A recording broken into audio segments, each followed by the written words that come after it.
It's a busy day, as I said, today here at the Games. We've already seen a gold medal go to Team USA in the men's basketball final. A lot of people watching that one, the USA against France, in actually a repeat of the first match of the tournament, which France managed to upset USA, the favourites, to win that first match. But Team USA got their own back today in the final at the Saitama Super Arena, winning 87-82 to win their 16th, you heard that correctly, 16th gold medal in the men's basketball at the Olympics. A simply fabulous performance from Greg Popovich's team, full of NBA superstars.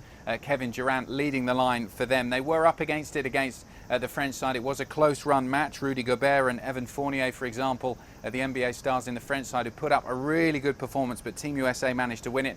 And they'll be hoping to do the double in terms of the basketball. The women's final, Team USA also competing in that against the hosts Japan tomorrow in the Saitama Super Arena. So we are looking forward to watching that match, as well as many more medals are handed out in the last couple of days here in Tokyo.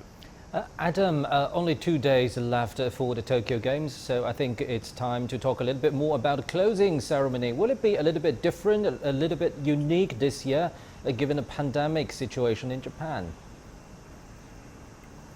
Yes, I think given what we saw in the opening ceremony, which was much more subdued, less of a celebration than we've seen in Olympics past, I think the content of the closing ceremony is going to mirror that as well, particularly given the situation here in Tokyo in terms of the COVID numbers at all-time highs, and also some of the protests that we've seen in the last couple of weeks. Remember, there was a huge protest on this road just running behind me along parallel next to the Japan National Stadium, a huge protest during the opening ceremony. In fact, where we were standing, we could really only hear the shouts from the protest. No to the Olympic Games, they were shouting, among other things, being controlled by the police rather than what was going on inside the stadium, the fireworks that were shooting into the sky. We're never given too much detail as to what to expect from the closing ceremony. It's always shrouded in secrecy by the IOC organisers, so we haven't been told any specifics. What we can expect, though, are more protests. We know that some are planned during the closing ceremony. We saw some last night as well, again quite vocal protests.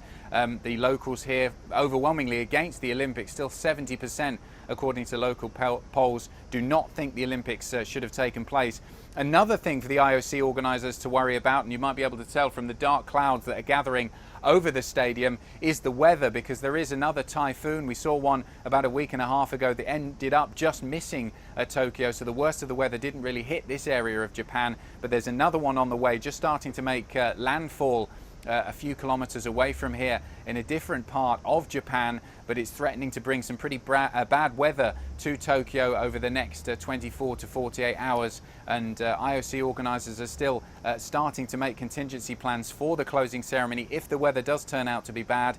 We're relatively safe here on this rooftop. We're going to stay safe over the next day or so, but it's another thing, another threatening curveball for the organisers to focus on here in the Japanese capital.